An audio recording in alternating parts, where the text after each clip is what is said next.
ये जो प्रिय बोलने वाले, इनसे बड़ा दुश्मन कोई नहीं है। कोई बिरला होता है जो प्यार का अर्थ समझता है अपने प्यारे के सुख में निमग्न रहना। वो तो केवल सच्चिदानंद भगवान ही जानते, दूसरा कोई नहीं। प्रीति की रीति रंगीलो ही जाने, ये संसारी जानेंगे। ये अपने स्वार्थ के बसीभूत, ये अपनी वासनाओं के कीड़े, ये प्रीति को जानेंगे, ये प्रेम को जानेंगे। तुम्हारे हृदय को छलनी कर देंगे। अगर अब बात नहीं मानोगे तो बाद में पछताओगे। हे सिंहवत जीना सीखो, सियारवत अगर जीवन जीना है तो इनके अनर्थ वचनों में लग जाओ। ये तुम्हें रुपया दे सकते हैं, तुम्हारा बैंक बैलेंस बढ़ा सकते हैं, लेकिन तुम्हारे हृदय की भोग वासना को नहीं मिटा सकते। और भोग वासना नहीं मिटी तो चक्रवर्ती सम्राट भी एक महान दरिद्र है, क्योंकि उसके अंदर असंतोष है, भोगों की आशा है। और फिकर भारी फक नहीं करे ताको नाम फकीर। कोई चिंता नहीं, कोई परवाह नहीं, इससे बड़ी कोई स्थिति नहीं होती। वही तुम्हें गुरुदेव देना चाहते हैं। इसलिए स्वीया सर्वे जिघांस्यत्यः बहुमृषा इसने पात्र निबद्ध। ये जो आपको भगवत प्राप्ति में रुचि नहीं उत्पन्न हो पा रही, भजन में अधिक लगन नहीं हो पा रही है, उसका कारण है तुम्हारी देह प्रियता और तुम्हारे देह संबंधियों की प्रियता। बड़ा सुख मिलता है हृदय को जब देखना हृदय में ये कौन है, ये अमुक है, ये अमुक है, रिश्ते नाते, ऐसा जब देखते हो तो कैसा लगता है। और जब प्रियाजू की बात होती तो कैसा लगता है। क्या प्रियाजू किसी रिश्तेदार जैसा सुख, किसी नातेदार जैसा सुख प्रियाजू से मिलता है क्या? और जबकि सच्चा रिश्ता नाता केवल प्रियाजू से। प्रियालाल पराये लगते हैं और ये मौसी मौसा फूफा फूफी फू जो माया में उड़ जाने वाले हैं, ये संबंध ऐसे घने लगते हैं। असली रिश्ता इतना छोटा, इतना कमजोर, और नकली रिश्ता इतना जोर का कि असली रिश्ता फीका पड़ जाए। यही तो बात होती है, यही तो परीक्षा होती है तुम्हारी कि तुम्हारा प्रिय कौन है, गुरुदेव, इष्टदेव या संबंधी। बस राधे श्याम, आप इस समय तो नहीं मिल सकता है, हमारे वाणी पाठ का समय यदि आपको मिलना है तो आप हम समय देंगे, फिर आप आइए। कौन सा ऐसा दृढ़ संबंध जो हमारे प्रिया प्रीतम से भी श्रेष्ठ हो। प्रवचन खूब सुन रहे हैं, परिवर्तन बिल्कुल 100 में 1% नहीं है। रिश्ते नाते का संबंध, देह का संबंध ये नहीं। उन्मत्तवाचः प्रायः परिमुषिद्धियो मायया अनर्थ बीजम। नहीं समझ पा रहे, नहीं समझ पा रहे। ये संबंधी, मित्र, रिश्ते नाते जो शब्द है उसको उन्मत्त कहते हैं पागलों के वचन। पागलों के वचन नहीं सुनने चाहिए। कैसे पागल? मोह मदिरा का पान किए हुए लोग हैं।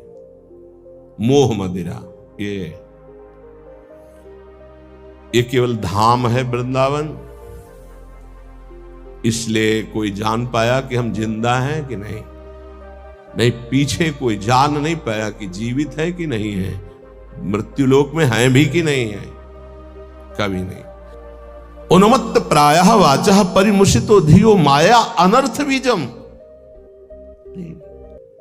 हम इष्ट के संबंध के लिए अनंत जन्मों से भ्रमित होकर भटकते रहे। अब इस जन्म में नहीं, दबाव, रिश्ते का दबाव, परिवार का दबाव, संबंध का दबाव, तो भगवत संबंध कहां रहा? भगवत संबंध कहां रहा? यही श्री जी देख रहे हैं। आगे चलकर जो दुर्दशा होगी उसे नहीं समझ पाओगे। वो हमें दिखाई दे रही, तुम्हें नहीं।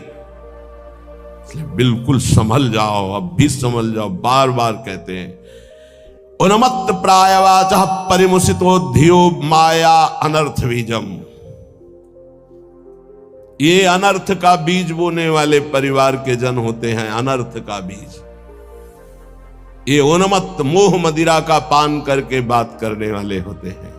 इनकी बातों में ममता मोह की गंध है, जो तुम्हारे हृदय की भागवतिक संबंध की सुगंध को छीण करना चाहते हैं। कोई भी हो, स्वार्थम मत्वा कृतार्था अथ न सुख विवेकादयो अग्राह्य वाचा। ये अविवेकी हैं, स्वार्थ भरे लोग हैं, इनकी बात को कभी नहीं सुनना चाहिए क्योंकि ये विवेक रहित हैं, अग्राह्य, इनकी बात को न सुनना चाहिए न मानना चाहिए। अमुक संबंध केवल भगवत संबंध से, अन्यथा नहीं। अगर आप हमारी श्री जी से नहीं जुड़े हैं तो हम आपकी तरफ आंख उठा के नहीं देखेंगे। श्री जी से जुड़े हैं तो आपको हमारी तरफ देखने की जरूरत नहीं, श्री जी की तरफ देखो, हम अपने आप देख लेंगे। व्यवहारिक संबंध में कहीं किसी भी तरह का कोई प्रवेश नहीं है। श्री जी का संबंध उन्मत्त प्रायवाचा परिमुसितो धियो माया अनर्थ बीजम स्वार्थम मत्वा कृतार्था अथ न सुख विवेकादयो अग्राह्य वाचा। ये संबंधी, ये रिश्ते नाते, ये मोह मदिरा का पान करके ऐसे वचन बोलते हैं कि फिर संसार की ममता जागृत हो जाए। ये मोहित करने वाली, हमारी परमार्थ की वृत्ति का नाश करने वाले होते हैं। ये अनर्थों के दुख का बीज बो देते हैं। ये विवेक रहित बोलते हैं, इसलिए इनकी बात अग्राह्य वाचा, इनकी बात सुने मत, नहीं तो परमार्थ भ्रष्ट हो जाएगा। बहुत सुंदर किसी किसी के परिवार के जन, कल एक हमारी श्री जी की सेवा में रहते हैं उपासक, उनकी माई, तो उन्होंने कहा कि जब हम बेटे से बात करने के लिए यहां निवेदन किया और बेटा मिला तो उसने मुंह फेर करके कहा कि अगर आप हमारी मां हो तो दोबारा हमसे मिलना मत। बोले मुझे अच्छा लगा, आंसू भरे थे आंखों में, मुझे अच्छा लगा कि मेरी कोख पावन हो गई। और आज से मैंने भी निर्णय लिया है, मैं कभी सामने नहीं जाऊंगी और आशीर्वाद दूंगी कि वो नित्य निरंतर श्री जी की सेवा में आपकी आज्ञा में रहे। उनका धन्य है तू मां, तू धन्य है। अगर और बहुत ही स्वभाव सुशील, बहुत ही अच्छा लगा बात करके कि मां हो भगवान मां दे तो ऐसी मां दे जैसी कल वो मिली, एक भी ममता की बात नहीं। बोले हमने भी निश्चय किया, मुझे भी अच्छा नहीं लगा कि मैं अपने बेटे को मोह से ग्रसित नहीं करना चाहती, परमार्थ में आगे बढ़ाना चाहती हूँ, तो मैं कभी सामने न जाऊं। मैंने भी निर्णय लिया। तुमका धन्य है तुम्हारा। जो सेवक जी ने कहा नाम प्रसंग कहे तो उपदेश, वो धन्य देश है, वो धन्य कुल है, धन्य सुतात धन्य सो माय। तो ऐ मैया तू उसी माय में आ गई जिसको सेवक जी धन्य कहते हैं। अरे धन्य है उसका गर्भ जिसके गर्भ से भगवान का महाभागवत पैदा हुआ। और तो सब न जाने कैसे कैसे संतानें उत्पन्न होती हैं और वो भगवान से विमुख नाना प्रकार के आचरण करके अपने आप को दुर्गति और माता पिता देख देख कर जलते रहते हैं। ये बात बहुत ध्यान से समझ लो जो इस श्लोक कह रहे हैं। ऊपर वाले श्लोक में बताया अपनी निष्ठा की युगल सरकार हमारे इतने सुंदर है कि करोड़ करोड़ कामरति मूर्छित हो जाएं, लक्ष्मी नारायण भी शोभा देख करके ललचाने लगे। ऐसे हमारे उपास्य देव श्यामा श्याम, हमारे श्यामा श्याम में रति किनकी नहीं हो सकती जो विषय विष के कीड़ा बने हुए हैं, या जो ब्रह्मबोध के द्वारा मोक्ष प्राप्त करना चाहते हैं, या जो जीवन भर भोग भोगा बुढ़ापे में सोचते हैं हम प्रेमी हो जाएं। चिंतन वही है 60 70 80 वर्ष का भोगों का। अब चिंतन बदलना बहुत कठिन, कोई महापुरुष चमत्कार कर दे तो बात अलग। ये हमारी बात उनकी समझ में आएगी जो शरणागत है श्री जी के और प्रारंभ से अभ्यास कर रहे हैं अपने मन को प्रियालाल में लगाने का, रसिकों की कृपा का। तो चंदी वृंदावन आशा, उनके अंदर वृंदावन में विराजमान प्रिया प्रीतम से मिलने की आशा जागृत हो जाएगी। कह रहे हैं अब इसमें बचाव पक्ष क्या करना है। उन्मत्त प्रायवाचा परिमुसितो धियो माया अनर्थ बीजम। बुद्धि में ऐसा बैठा लो कि ये जितने प्यार करने वाले संसार के संबंधी हैं ये अनर्थ कर देंगे। अनर्थ क्या, हम जिस मन इंद्रियों को चुरा कर संसार से प्रिया प्रीतम में लगाना चाहते हैं ये पुनः वहीं लगा देंगे संसार में, पक्का। इनका प्रभाव ऐसा होता है। ये नहीं मानने वाले। परिवार के लोग साधु नहीं मानते हैं, कोई विवेकवान साधु मानता नहीं मानते। परिवार के लोग नहीं मानते, साधु थोड़ी मानेंगे। वो तो अपना रिश्ता नाता संबंध देखकर बात करते हैं, वो सांसारिक संबंधों की मान्यता रखते हैं, इसलिए नहीं। कबीर वहां ना जाइए जहां जन्मभूमि का ठाव, भगति भाव पूछे नहीं ले पुराने नाव। वो थोड़ी कहेंगे महात्मा जी, नहीं वो वही कहेंगे आओ पंडित नाम लेके बात करेंगे, ऐसा अमुक ना।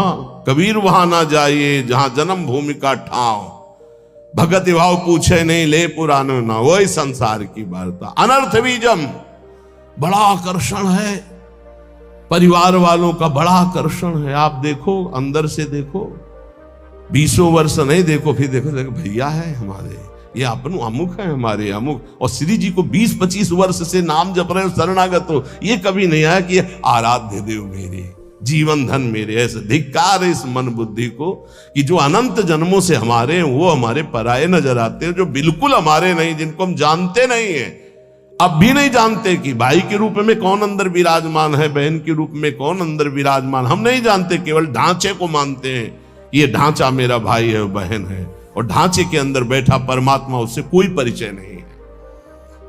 इसलिए स्वार्थ मत्वा कृतार्था अतन सुख विवेकादयो अग्राह्य वाचा। है विवेकी साधक, ये परिवार के जन विवेक युक्त नहीं बोलते, इनके मोह मदिरा से उन्मत्त प्रायः भरे वचन होते हैं, इनके वचनों को नहीं सुनना चाहिए। अग्राह्य वाचा, इनकी वाणी को ग्राह्य नहीं है, अग्राह्य है। स्वीया सर्वे जिघान संत्य बहुमृषा स्नेह पास निबद्ध। ये झूठी झूठी बातें बोल करके केवल स्नेह पास में बंधा लेते हैं, और ऐसे बांध लेते हैं कि छूटना मुश्किल हो जाता है। महापुरुषों का आश्रय लेने से एक बात ध्यान रखना, एक अद्भुत उमगन जागृत होती, उस उमगन को तपस्या के द्वारा संभाला जाता है, नहीं गिरा देगी। अब ये कोई कैसे समझ पाएगा कि महापुरुषों की कृपा से जो आनंद की उमगन होती है, अगर उसको तप के द्वारा न रोका गया तो गिरा देगी, पक्का गिरा देगी। ये बड़ी सूक्ष्म बात है, सबको समझ में नहीं आएगी कि महापुरुषों के संग की कृपा उसको गिरा कैसे देगी। भगवदानंद की जब अनुभूति हो तो उदासीनता बाहर इतनी हो जानी चाहिए कि तुम्हें देखना कोई पसंद न करे। ध्यान रखना, यह अनुभव की बात कह रहा हूं। जब आनंद की उमगन हो भगवदानंद, तो एकदम उदासीन हो जाना, मन बहिर्मुख बिल्कुल न होने पावे, किसी से अपनापन न होने पाए, तो वो भूमिका बदल देगा। महापुरुषों के संग से बिना साधन के भी आनंद की उमगन होती है। उस आनंद की उमगन को बिल्कुल वैराग्य और तप के द्वारा सहा जाता है, तब वो जाके महानता को प्राप्त हो। वो समझ नहीं पाए, तो यहां ये कह रहे उन्मत्त प्रायवाचा परिमुसितो धियो माया अनर्थ बीजम। ये जो कह रहे हैं इसको बात समझ लो, यही तुम्हारे जीवन का पतन कर देगी, चाहे गृहस्थी में चाहे विरक्ति में हो। इस बात को अच्छे से समझना। उन्मत्त प्रायः वाचा परिमुसितो धिया माया अनर्थ बीजम। एक बार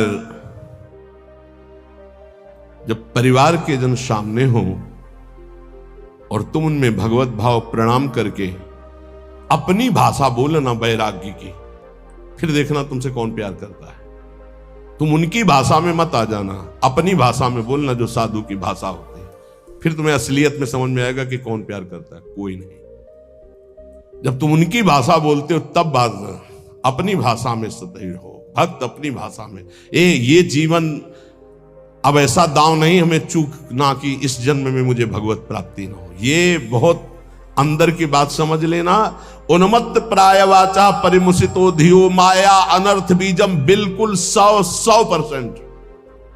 अगर पारिवारिक मोह के जाल में फंस गया, चाहे गृहस्थ हो चाहे विरक्त हो, निकल नहीं सकता है, इतना बड़ा जाल है। स्वार्थम मत्वा कृतार्था अतन सुख विवेकादयो अग्राह्य वाचा। कैसे तुम्हें बताए, बाहर थप्पड़ लगता है तो उसके लिए औषधियां होती, लेकिन जब हृदय की मार होती तब कोई औषधि नहीं होती। इसलिए आपसे प्रार्थना कह रहे, अब भी संभल जाओ, अब भी संभल जाओ। तुम्हारा वैराग्य स्वरूप है तो तुम लोग अपने वैराग्य की इज्जत की रक्षा करो। समझ में आना चाहिए कि वैराग्य का स्वरूप क्या होता है। परिवार वालों को, संसार को भी समझ में आना चाहिए। आपका अपने ठाकुर सेवा, अपनी भगवत सेवा, अपने दिनचर्या इतना महत्व हो कि सामने वाला 1 घंटे दरवाजे पे खड़ा रहे और सोचे कि क्या इनकी भागवतिक रति है। ऐसे संकेत में श्री जी आपको समझा रही हैं स्वार्थम मत्वा कृतार्था अथन सुख विवेकादयो अग्राह्य वाचा, ये विवेक रहित बोलने वाले संसार के अग्राह्य वाचा, ये नाशवान शरीरों का संबंध तुम्हें अविनाशी बना देगा, तुम्हारा साथ देगा। ये मरण धर्मा शरीर है, अविनाशी परमात्मा की शरण छोड़कर इनके इंद्रियों की गुलामी के लिए किसी व्यक्ति वस्तु का आश्रय धिक्कार है जी। हम कामी है, क्रोधी है, लोभी है, लेकिन श्री जी लालजू को छोड़ दें ऐसा तो हो ही नहीं सकता। इतना तो रख लो, इतना तो रख लो, हमारी बात तो समझो। हम नीचता नहीं छोड़ सकते तो श्री जी को कैसे छोड़ सकते? हम नीच है मानते हैं, हम पतित है मानते हैं, लेकिन हम आपको नहीं छोड़ सकते। हमारा स्वभाव नहीं छोड़ सकना, हम नीचता नहीं छोड़ सके, काम नहीं छोड़ सके, तो नाथ आपको कैसे छोड़ सकते हैं? अब आपके गले पड़ गए। अगर हम कामी हैं तो आपके हैं, पतित हैं तो आपके हैं, आपको नहीं छोड़ सकते। इतना तो पकड़ लो यार, इतना तो पकड़ लो। हम संसार को पकड़े हुए हैं, माना नहीं छोड़ पा रहे, लेकिन हे संसार के स्वामी, हम आपको भी नहीं छोड़ पाएंगे। अब नहीं हो सकता कि मैं आपको छोड़कर संसार का पूर्ण आश्रय ले लूं, पर संसार को छोड़कर आपका पूर्ण आश्रय ले लूं, इतनी भी सामर्थ्य नहीं रह गई। तो कम से कम प्रभु को तो पकड़े रहो। लेकिन अनर्थ वाचा, देख लो, हम एक साधिका की बात करते हैं। भाई जी महाराज के प्रवचन सुनकर के एक साधिका ने भाई जी को गुरुदेव माना। कभी नहीं देखा था, केवल कल्याण पत्रिका पढ़ी और भाई जी के वचन पढ़े और गुरुदेव माना। भाई जी की छवि कहीं से पता लगी तो मंगाकर अपने सिंहासन पर विराजमान, रात दिन दरवाजा बंद, घर के सदस्य उसे भोजन दे देते, बस दरवाजा बंद। 9 युवती, भाई जी की छवि रात। एक दिन उसके अंदर इच्छा ही, क्या मैं अपने गुरुदेव को कभी भर नेत्र से देख सकती हूं सामने से? वो सत्य सच्चिदानंद में मेरे गुरुदेव क्या कभी चलकर मेरी कुटिया में? असंभव। किसी नगर के किसी एक घर में बंद वो रात दिन गुरुदेव के अनुसार भजन करती, और इच्छा जागृत हुई कि अब भाई जी कभी चलकर हमारे दरवाजे पर आएंगे। पर जाकर जही कर सत्य स्नेहु, सोते ही मिले न कछु संदेहु। भाई जी तीर्थ यात्रा के लिए एक ट्रेन निकलवाई थी जिसमें सब भक्त थे। वो एक स्टेशन पे रुकी, अचानक आकर्षण भाई जी का हुआ। स्टेशन से स्वयं अकेले उस नगर में गए। वो तो अलौकिक दिव्य महापुरुष, उसके घर गए, दरवाजा खटखटाया, किसी से पूछने की जरूरत नहीं, बिना तार का तार। किसी की हिम्मत नहीं थी कि उसका दरवाजा खटखटा दे। केवल समय भोजन का वो परिवार के लोग खिड़की से दे देते थे, और उसका अपना अटैच था, तो कभी बाहर ही नहीं निकली, कभी किसी को चेहरा ही नहीं दिखाती थी। उसको लगा ऐसा कौन जो दरवाजा खटखटा, तो एक स्नेह का आकर्षण, ऐसा लगा कि या तो श्री कृष्ण है या तो भाई जी है। कि तुम राम दीन अनुरागी, कि तुम हरिदासन मां कोई, मुरे हृदय प्रीति अति हुई। जैसे विभीषण जी को लगा या तो कोई बहुत बड़े हरिदास हैं जो सामने, या स्वयं हरि हैं जो विप्र रूप में है, या तो कोई बहुत बड़े भगवान के भक्त हैं, या तो स्वयं भगवान है कि मेरे हृदय। ऐसे उस देवी का हृदय बोला या तो श्री कृष्ण साक्षात आए हैं या तो भाई जी आए। बिना हिचक के दरवाजा खोला तो जिनकी छवि थी वही सामने। अब सोचो, जो वर्षों से साधना करके केवल एक बात चाह रही कि एक बार मेरे गुरुदेव चल करके मेरे को, क्योंकि मैं तो नहीं पहुंच सकती, मेरी सामर्थ्य नहीं, एक बार वो आज जे देखा चश्मा लगा, धोती कुर्ता वैसे।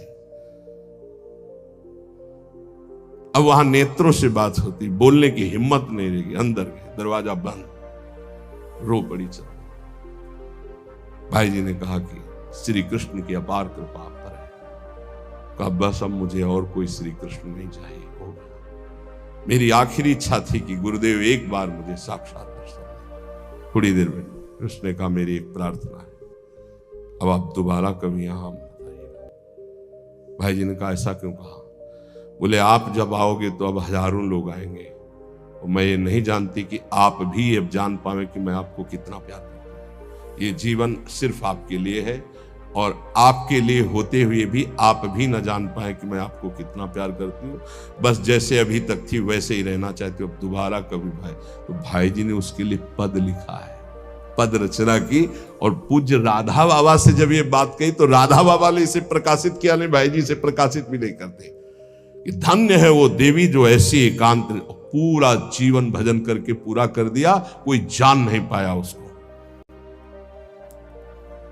जो अपने आराध्य देव के लिए इतनी गुप्त आराधना की जा सकती है, फिर हमें संसार और संसार के संबंधों से क्या। इसलिए ये जीवन हमें केवल भगवत प्राप्ति के लिए। स्वीया सर्वे जिघांस्यन्त्यः बहुमृषा स्नेह पाशैर् निबद्ध। ये स्वजनगण अत्यंत झूठे स्नेह पाश में बांध करके तुम्हें मार देंगे। जिघांस्या तुम्हें मार देंगे। मान लो कैसे मारा जाता है, ये तुम नहीं जान पाते हो। माया बहुत विचित्र है, बहुत विचित्र है, ये देखा है। इसलिए प्रार्थना है बहुत सावधान, बहुत सावधान। परिवार के लोग अच्छा समझते हैं। जब आप भोगों को स्वीकार करेंगे, भोगों में उतरेंगे, रिश्ते नातेदारों में उतरें, उनको बहुत अच्छा लगेगा। क्योंकि माता आपसे प्यार करती है पर दो चीजें देखती है, आपका पेट भरा है, आपको अच्छी नींद आती है, आपकी भोग सामग्री पर्याप्त है, बस इतनी उसकी ममता की वृत्ति, इसके आगे वृत्ति नहीं। और गुरु एक बात देखता है, तुम्हारा देह राग कम हो रहा है, तुम्हारा देहाभिमान नष्ट हो रहा है, तुम्हारा भोगों से राग कम हो रहा है, तुम तपस्या में आगे बढ़ रहे हो, तुम जितेंद्रीय हो रहे हो, तुम्हें भोग कोई प्रिय नहीं लग रहा, धन्यवाद, चलो आगे। गुरु स्वरूप में स्थित करता है, माता पिता देहाभिमान में पुष्ट करते हैं। इसलिए बहुत होश में। स्वीया सर्वे जिघांस्यन्त्यः बहुमृषा स्नेह पाशैर् निबद्ध है। श्री वृंदारण्यायः महमहित समाजात कदा निश्चितस्त्वाम।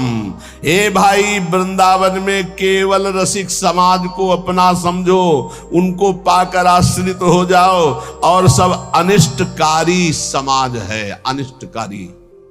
कोई तुम्हारा इष्ट प्राप्ति में सहयोगी नहीं है, सब इष्ट में बाधक हैं, इष्ट में बाधा पहुंचाने वाले हैं, और कोई नहीं।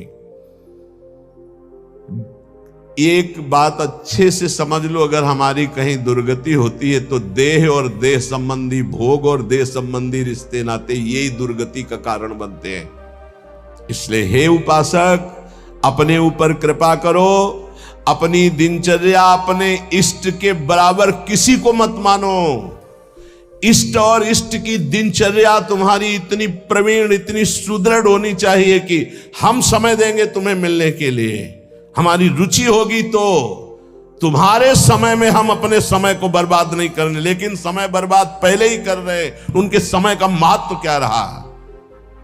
साधक चाहे गृहस्थ हो या विरक्त हो, उसकी दिनचर्या भगवान है और उस पर ध्यान दिया जाए, उस पर दृष्टि दी जाए। चाहे जितनी जैसी शरीर की परिस्थिति हो, यदि दिनचर्या को भगवान माना है तो वो भगवान अदीप सामर्थ्य देते हैं, वो दिनचर्या होती है। ये बात हमारी प्रार्थना मान लो, ये दिनचर्या तुम्हारी भगवान है, इसे मानो, इसे स्वीकार करो। पर नहीं, केवल मन की मनोरंजन वृत्ति पर प्रधानता रखने वाला कैसे उपासना में आगे बढ़ सकता है। इसलिए जो आप सुनते हैं उसका मनन करें। महापुरुषों के वचन अमृत हैं। बाबा, हमें बहुत क्लेश, अंदर जलन होती रहती है, ये कब मिटेगा। गर्गृहस्थी के भी कार्य कर रहे हो तो, या साधना कर रहे हो तो, ये अंदर एक जलन होती रहती, ये कब मिटेगा। बहुत बड़े सिद्ध महापुरुष काशी के श्री हरिहर बाबा जी महाराज, ये कैसे मिटेगा। क्लेश बना रहता है, एक अशांति बनी रहती। सब देखो, कल एक 85 वर्ष के संत भगवान आए, उन्होंने अपना परिचय बताया बहुत ऊंची जगह से सब, और कहा आपके प्रवचन सुन करके आया हूं, ऋषिकेश से आए। कहा कि मैं प्रवचन सुन करके आया हूं, मेरी आखिरी जगह रह गई है, अगर आपने ना कर दिया तो मेरी जिंदगी अब खत्म होने जा रही है, बिल्कुल आखिरी परिणाम है, आप बहुत कृपा करके निर्णय देना, क्योंकि बस आखिरी है, आखिरी भरोसा लेके आया हूं। आंखों में आंसू, त्रिपुंड लगा हुआ, वेश भगवा धारण की हुई, अवस्था 80 या 85 की। अभी एक बार कि आखिरी तो बहुत होश में, तो कहा क्या समस्या क्या है आपकी? तो कहा पूरा जीवन हो गया, आज तक निश्चय ही नहीं कर पाए हम कि हमको क्या प्राप्त करना है, कैसे प्राप्त करना है। ये तो बहुत बढ़िया धोखा, अभी तक चित्त का समाधान नहीं हुआ, अभी तक साधन ही नहीं बन पाया, साधन का निर्णय नहीं हो पाया, तो साध्य की प्राप्ति कैसे हो पाई? ये तो बहुत, बोले बस यही तो रोना, पूरा जीवन खत्म हो गया। अब बताओ कैसे वस्तु को? तुम आप तो एक ही बात रह गई है, नाम नाम नाम, निरंतर नाम जप करते। बोले यही तो समस्या है, तुमको बस यही समस्या का समाधान है। हमारे सामने निर्णय लो, ये जपोगे ऐसे से ऐसे से ऐसे, उसी समय उनके शब्द निकले कि कुछ प्राप्त होगा कि नहीं, इसकी अब कोई परवाह नहीं। इस समय जो शीतलता हो रही, लग रहा मैं निहाल हो गया, ऐसा लगता है मुझे जिंदगी की हर वस्तु मिल गई। यही मेरी बात उनकी समझ में नहीं आएगी जो विषयों के कीड़ा बने हुए हैं। उनको तो बस कोई संत महात्मा भगवान ऐसी कृपा कर दे कि उनको मनमानी भोग भोगने को मिले, बस। जैसे नाली के कीड़ा को अमृत के कुंड में डालो तो तड़पड़ा कर नाली में ही गिरने की कोशिश करे, क्योंकि वो जानता है मेरे सुख से मुझे वंचित किया जाता है। शुक्री से कहा प्रहलाद जी ने, बैकुंठ चलो, भगवान बुला रहे। बोले वहां विष्ठा मिलेगा कि नहीं? बोले बैकुंठ में विष्ठा कहां? बोले मुझे नहीं जाना। हमारी हालत ठीक ऐसी शुक्री की तरह है। क्यों? बोले विषय विष्क्रमीणाम, क्योंकि विषयों के कीड़ा बने हुए, इनको यही चाहिए, तो मेरी बात का प्रभाव इनके ऊपर नहीं पड़ेगा। और दूसरा, बोधमात्रात्म भाजांश, जो शुष्क कठोर हृदय के ज्ञानी हैं उनके ऊपर मेरी बात का प्रभाव नहीं पड़ेगा, दो के ऊपर नहीं पड़ेगा। एक जो विषय विष के कीड़ा बने हुए हैं, और एक जो मोक्ष सुख के अभिलाषी कठोर हृदय जो ब्रह्म ज्ञान की स्थिति में, वो मेरी बात को नहीं समझेंगे। समय सब है सर्वैसैक भक्त्याश्रिता नाम, मेरी बात किनकी समझ में आएगी? बोले एक तीसरा है, उसकी भी समझ में नहीं आएगी। कौन तीसरा? वृद्धावस्था हो गई, जीवन के भोग भोगते हुए अब वो सोचता है कि मेरा कल्याण हो जाए, कोई उपाय ऐसा बता दे। तो बोले मेरी बात समझ में नहीं आएगी कि सब आश्रयों को छोड़कर, सब चिंतनों को छोड़कर श्यामा श्याम के चिंतन में मगन हो जा, वो असमर्थ है, नहीं कर सकता। तीन मेरी बात को नहीं समझ पाए। एक तो घोर विषयी जो विषय का कीड़ा बना हुआ है, एक जो मोक्षाभिलाषी अद्वैत निष्ठा को प्राप्त ब्रह्म ज्ञानी है, तीसरा जो जीवन भर विषय भोगा है, बुढ़ापे में सोच रहा है मेरा कल्याण कैसे होगा। तो अब ये बात हमारे जो प्रिया प्रीतम के प्रेम की, उसकी समझ में नहीं आए, क्योंकि जीवन भर मन और इंद्रियों ने अभ्यास भोगों का किया है, तो बुढ़ापा में भोग चिंतन ही होगा, योग चिंतन नहीं होगा। अचानक किसी महापुरुष की कृपा हो जाए तो बात अलग है। बोले अब हम बात करते हैं कि हमारी बात किसको समझ में आएगी? बोले भक्त्याश्रिता नाम, जिसने भक्ति का आश्रय ले लिया है, हृदय भक्ति युक्त होकर भगवद आश्रित है, उसको ये बताया हुआ मेरा मार्ग रुचिकर लगेगा, रुचिकर लगेगा। क्या? कि वै ममल सुखौघम, जितना भी है सब पाप प्रकट करने वाला ही है, इंद्रियों का भोग। जो भक्त है, भक्ति का आश्रय लिए, वो जानता है कि इंद्रियों की विलासता केवल पाप करवाती है, ये सुख नहीं है। सुख के भ्रम में अपराध बनता है। तो शंदि वृंदावन आशा, सुख की आशा कहां है? बोले वृंदावन की आशा जिनके हृदय में जागृत हो गई। वृंदावन दर्शन करना, वृंदावन 1-2 दिन वास करना, या वृंदावन आजीवन वास करना। क्यों? क्योंकि यहां का वायुमंडल ऐसा है जो आपको भक्ति के रंग में रंग देगा। एक ब्रजवासी परम पूज्य जन पधारे तो से प्रार्थना की कि आप तो श्री जी के निज पार्षद भगवत स्वरूप हैं। उन्होंने कहा कि आप कहते हैं श्री जी के स्वरूप है, तो मुझे अनुभव क्यों नहीं हो रहा कि मैं श्री जी का पार्षद, श्री जी का स्वरूप हूं? क्यों नहीं अनुभव हो रहा? धाम में रहता हूं, ब्रजवासी हूं, निज परिकर आप कह रहे हो, मैं मान गया, मैं निज परिकर हूं, ये भी मान रहा हूं, लेकिन मेरे को क्यों अनुभव नहीं हो रहा? तो जेब में तुम्हारे हीरा रखा है, जौहरी कह रहा करोड़ों का है, तो मान लो तो जान जाओगे। जान के मानना बड़ा कठिन है, मान के जानना सरल है। आप हो भगवत स्वरूप, लेकिन आप अपनी बात को स्वीकार नहीं कर रहे हो, आप जानना नहीं चाह रहे हो, इसलिए आप नहीं जान पा रहे हो।